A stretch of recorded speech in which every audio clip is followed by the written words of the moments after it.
জন্মদিন, তুমি আমার জন্য কেক নিয়ে আসবে না? বাবু, আমার কাছে এত টাকা নেই যে তোকে একটা কেক কিনে দেব। ভাই, আজকে খেলতে যাওনি কেন?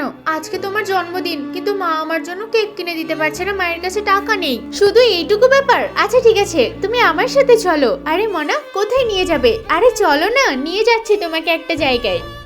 বাবা বাবা, আমাকে কিছু টাকা দাও। কেন রে, তুই টাকা নিয়ে কি করবি?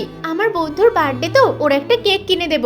কি, এরকম গরিবের সাথে বন্ধুত্ব করবি? কেক আবার আমি কেনার টাকা দেব? কখনো না, যা তো এখান থেকে। ভাই তুমি চিন্তা করো না, আমি তো আছি। আচ্ছা দাঁড়াও দাঁড়াও, এখানেই আমি নামবো। কত ভাড়া দেবো তোমাকে? 50 টাকা দিলেই হবে। আরে আমাকে একটু দিয়ে যাবে বাড়ি অব্দি? চলো, কিন্তু 50 টাকা দিতে হবে। বেশ, অনেকগুলো টাকা হয়ে গেছে। এই টাকা দিয়ে তোমার জন্য একটা কেক কিনতে পারবো। আরে ওরা কেক নিয়ে চলে আসলো। এই তোরা কেক কোথায় পেলি, আর টাকা কে দিল? আমার বন্ধু আমার জন্য ইনকাম করে আমাকে টাকা দিয়েছে। সত্যি, তোর মতো একটা বন্ধু থাকলে আর কি লাগে বল।